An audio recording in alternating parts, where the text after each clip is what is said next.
स्वातंत्र्यवीर सावरकर प्रतिष्ठान संचलित नेताजी सुभाषचंद्र डिफेन्स अकॅडमीच्या पहिल्या बॅचने यश संपादन केले आहे.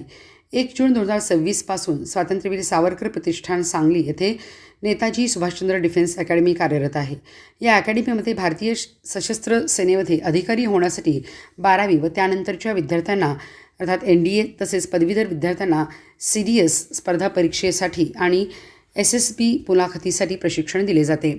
SSB मुलाखती 5 दिवस घेतल्या जातात. त्यात उमेदवारांच्या अंगी असलेले नेतृत्व गुण, टीम स्पिरिट आणि त्यांच्यामधील विविध क्षमता यांच्या मानसशास्त्रावर आधारित विविध चाचण्या घेतल्या जातात. त्यानंतर ही 5 दिवस वैद्यकीय चाचणीला उमेदवारांना सामोरे जावे लागते. नेताजी सुभाषचंद्र डिफेन्स अकॅडमीच्या पहिल्याच वर्षी Shri Mahendra Amarendra Deodhar naval selection board Bhopal आणि Kumari Sanskriti Ranganath Deshpande naval selection board Calcutta यांची SSB मुलाखतीमधून NDAसाठी यशस्वीरित्या निवड करण्यात आली आहे. या दोघांच्या यशाबाबत त्यांचे सर्वत्र कौतुक होत आहे.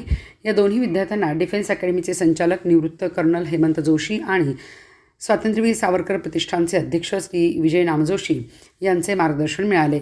सध्या नेताजी सुभाषचंद्र डिफेन्स अकॅडमीमध्ये NDA आणि CDS स्पर्धा परीक्षेसाठी विद्यार्थी मार्गदर्शन घेत आहेत. सांगली आणि जवळच्या जिल्ह्यातील अनेक विद्यार्थ्यांना भारतीय सशस्त्र सेनेमध्ये अधिकारी बनण्यासाठी शास्त्रशुद्ध प्रशिक्षण आणि मार्गदर्शन दिले जाते. त्याचा जास्तीत जास्त इच्छुक विद्यार्थ्यांनी लाभ घ्यावा असे आवाहन स्वातंत्र्यवीर सावरकर प्रतिष्ठान सांगलीतर्फे करण्यात येत आहे. तसेच डिफेन्स अकॅडमीतर्फे येत्या 15 ऑगस्टपासून इयत्ता 9वी ते 12वी पर्यंतच्या विद्यार्थ्यांसाठी व्यक्तिमत्व व कौशल्य विकास तथा NDA फाउंडेशन कोर्स सुरू करण्यात येणार आहे. नमस्कार, मी colonel Hemant Joshi, Netaji Subhashchandra Bose defence academy Swatantryaveer Savarkar प्रतिष्ठान सांगली येथे मी संचालक म्हणून काम करतो.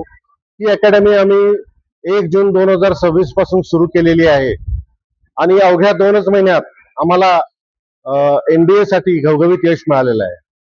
यामध्ये आमचे 2 विद्यार्थी महेंद्र देवधर व संस्कृती देशपांडे हे NDA चे रिटन एक्झामिनेशन पास करून आमच्याकडे आले होते आणि त्यांना SSB साठी मार्गदर्शन हवं होतं. आमच्या अकॅडमीमध्ये त्यांनी SSB संदर्भात मार्गदर्शन घेतलं आणि आम्हाला खूप आनंद वाटतो की आज हे दोन्ही विद्यार्थी नेव्हल सिलेक्शन बोर्ड मध्ये सिलेक्शन झालेलं आहे NDA साठी. संस्कृती देशपांडे हिचं सिलेक्शन NSB कोलकाता इथे झालंय, तर महेंद्र देवधर याचं सिलेक्शन NSB भोपाळ येथे झालंय.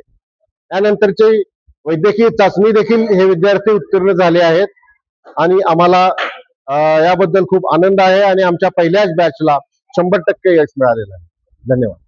नमस्कार, मी संस्कृती देशपांडे. नेताजी सुभाषचंद्र डिफेन्स अकॅडमी मध्ये रिटन एक्झामिनेशन क्लिअर झाल्यानंतर मी जॉईन झाले होते. जोशी सरांच्या मार्गदर्शनामुळे आम्हाला SSB साठी त्याचा खूप उपयोग झाला.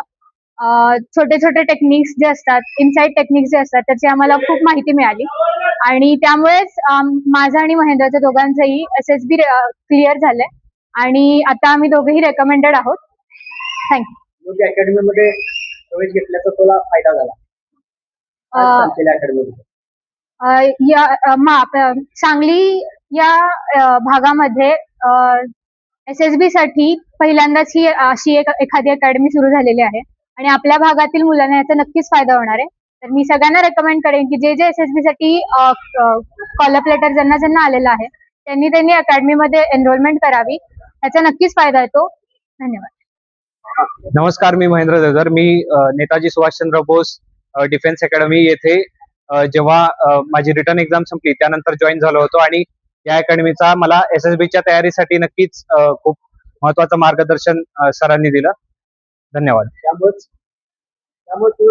त्यामुळेच माझं सिलेक्शन 33 SSB भोपाळ येथून इंडियन नेव्ही साठी झालं.